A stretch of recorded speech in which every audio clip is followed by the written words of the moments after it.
So if you're flying to Europe this summer, you need to know this before you get anywhere near an airport. Because there's a new border system in place across much of Europe, and travelers are already reporting massive delays, long immigration lines, and missed flights.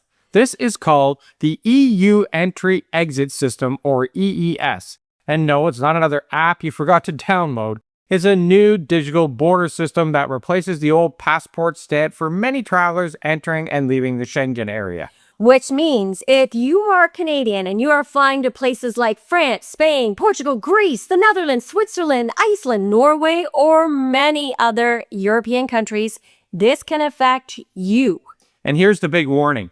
It's not just about arriving in Europe. It can also affect you when you leave Europe.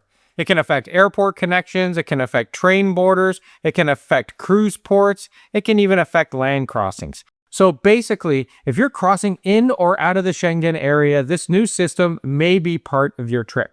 So if your plan was to show up at the airport with 90 minutes to spare, grab a coffee, wander through duty-free, and casually glide to your gate like it's 2019, no. That version of travel has packed its bag and left the building. So today, we're going to explain exactly what this new system is, why it's causing delays, what Canadians need to know before flying to Europe this summer, and how to protect yourself from missing a flight. Now let's be clear right off the top. We're not saying don't go to Europe.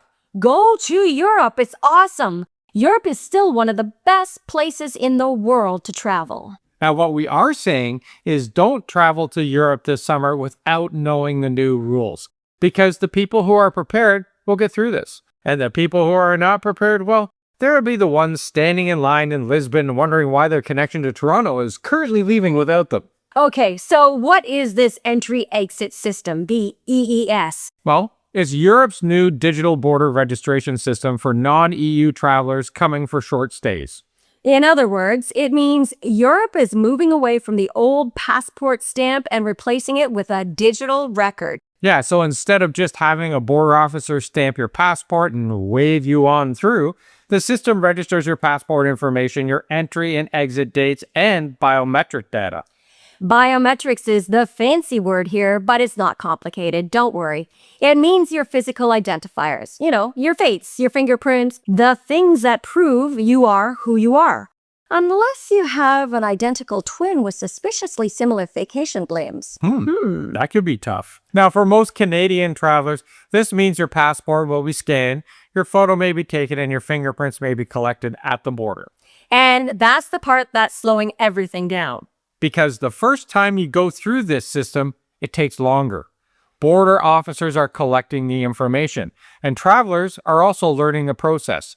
Machines may not all be working perfectly, staff may be stretched, and airports, they are trying to process summer crowds through a system that is still new in the real world. Which is always the problem with travel technology. On paper, it sounds fast and modern. In real life, there are 800 people in line, one kiosk has frozen, someone can't find their passport, and the machine is politely refusing to recognize a face that has been awake since Pearson. Exactly, and that's why this matters so much for Canadians this summer. Because Canadians love Europe. We fly to Paris, Rome, Barcelona, Amsterdam. We have connections, cruises, river cruises, hiking trips, family trips, bucket list trips. And a lot of people are going to show up thinking immigration will work the way it always did. But it may not. So let's talk about where this applies. Perfect. The EES applies to the Schengen Area. The Schengen Area is the big European travel zone where many countries have removed border checks between each other. And that's why you can land in France, take a train to Belgium, and continue on to the Netherlands and not always have your passport checked at every border like you would between separate countries everywhere else. But the important part is the outer edge of the Schengen. When you enter the Schengen Area from outside or when you leave it, that's where the border control happens. And that is where the EES comes in. Yeah, and the Schengen Area includes many of the most popular European destinations for Canadians. France, Spain, Portugal, Italy, Greece, Belgium, Croatia, all of those are included within the Schengen zone. including the Scandinavian countries like Iceland, Norway, Sweden, Denmark, and yes, even Switzerland. Some of these are not EU countries, like Liechtenstein, but they are part of Schengen. So this is not just about EU equals Europe. No, Europe loves making maps that require a law degree and a strong coffee. And you also have to remember that Northern Ireland is not part of Schengen. The UK is not part of Schengen. So if you're flying to London, that's a completely different system. But if you connect onward to Schengen, well, that's where this can matter. I know it can get confusing. Yeah, and this is where travelers get caught. Yeah, so let's say you fly from Toronto to London, then London to Paris. Your Schengen entry may happen in Paris. Okay, or you can fly from Toronto to Frankfurt, then Frankfurt to Rome. Your Schengen entry happens in Frankfurt because Germany is where you first enter the Schengen area. That means that your connection time matters. If you've got a tight connection through a major European hub this summer, well, you need to think very carefully. Okay, so what do we do to get through all of this easily, Dave? Well, let's start here. You need to build more time into your airport plans. Yeah, that includes flights from Canada to Europe. Arrive early at the Canadian airport as usual, but the bigger issue may be on the European side, because when you land, don't assume that immigration will be quick. And if you're connecting inside Europe, do not book the tightest connection just because it saves $20. That cheap connection can become very expensive if you miss your next flight. So if you're booking flights now, choose longer layovers when entering Schengen. I would rather sit in Frankfurt or Amsterdam for 3 hours with a coffee than sprint through immigration praying to the travel gods because I thought 55 minutes was enough to get to my next destination. Yeah, 55 minutes is not a connection. It's a dare at this point. And if you already have a tight connection book, chat with your airline. See if there are better options. See if your flights are protected on one ticket. If you booked on separate tickets, well, you have to be extra careful. If your flights are on one ticket and a delay causes you to miss your connection, then the airline may have more responsibility to rebook you. But if you book separate tickets yourself to save cash, you may be on your own and on the hook for that last flight. Most likely on your own, too. The airline sees 2 separate trips and you see 1 vacation. But the airline, they don't care about your emotional itinerary. They see that you booked with Air Canada and then British Airways, and those two don't work together. No. Now, next tip. Give yourself more time when leaving Europe as well. Yeah, a lot of travelers think the delay only happens when they arrive. But EES tracks both entries and exits, and that means that you can also face extra processing when leaving the Schengen area. So, if you're flying home from Lisbon, Rome, Frankfurt, or any other Schengen airport, do not cut it close. This is especially important if you are taking a short flight within Europe before connecting home to Canada. Yeah, you need to understand that your exit control happens there. So, if your route takes you out of Schengen at a major hub, then you may hit passport control there before your Canadian flight. And that is where people can get into big trouble. You think you're already at the airport. You think you've already checked in and you're basically done. Then suddenly there's a huge borderline between you and your gate. And let me tell you, nothing makes a boarding pass feel more useless than a passport control line that is not moving. Another thing a lot of people don't realize is that they need to understand the 90-day rule. Canadians can usually visit the Schengen area for short stays of up to 90 days in any 180-day period without a visa. But that does not mean 90 days in France, then 90 days in Italy, then 90 days in Spain. No, it means 90 days across the Schengen area within a rolling 180-day window. And EES makes sure that's easier for authorities to track now that they're doing it digitally. So if someone has been casually, stretching the rules because passport stamps were confusing or maybe hard to read, well, that era is over. Now, here's another important tip. Do not confuse EES with ETIAS. EES is the entry-exit system. That is the border system collecting digital entry and exit records and biometrics. The ETIAS is different. ETIAS is the upcoming travel authorization that visa-free travelers, including Canadians, will eventually need before visiting many European countries. Think of it this way.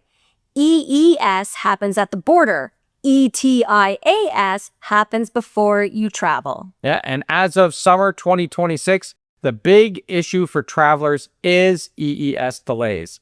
ETIAS is expected later. So don't fall for scammy websites trying to panic you into applying early through unofficial pages. Yeah, that's going to be a whole other travel headache because whenever a new travel rule launches, the fake websites show up faster than luggage at the wrong carousel. Yeah, so when ETIAS does arrive, you'll want to use the official EU website.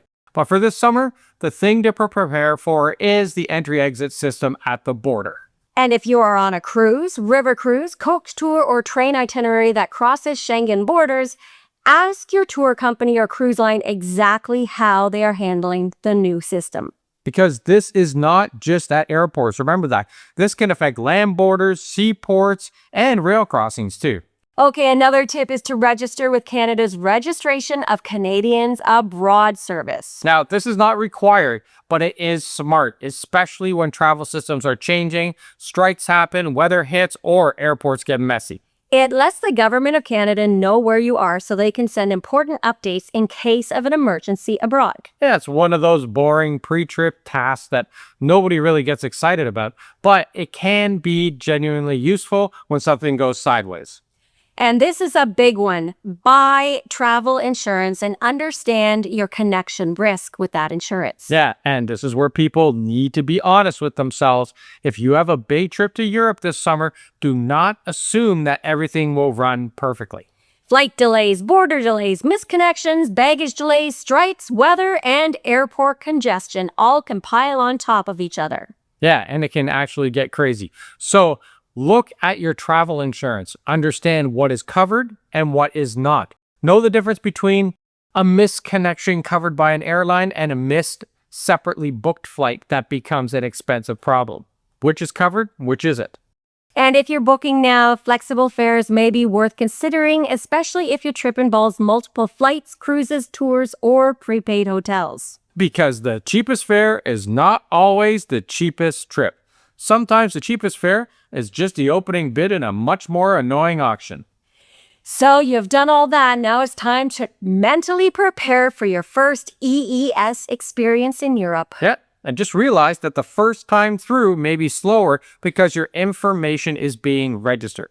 But remember, once your data is in the system, future crossings may become much faster. But right now, we're in the growing pain stage. And growing pains in travel usually means long lines, confusion, and someone loudly asking a staff member a question that has already been answered 6 times by the people in front of them. Listen, Europe is still worth visiting. We encourage it. Paris is still Paris, Rome is still Rome, and Portugal is still wonderful. Greece is still going to make you question why you live anywhere else in the winter. We ask ourselves that all the time. Yeah.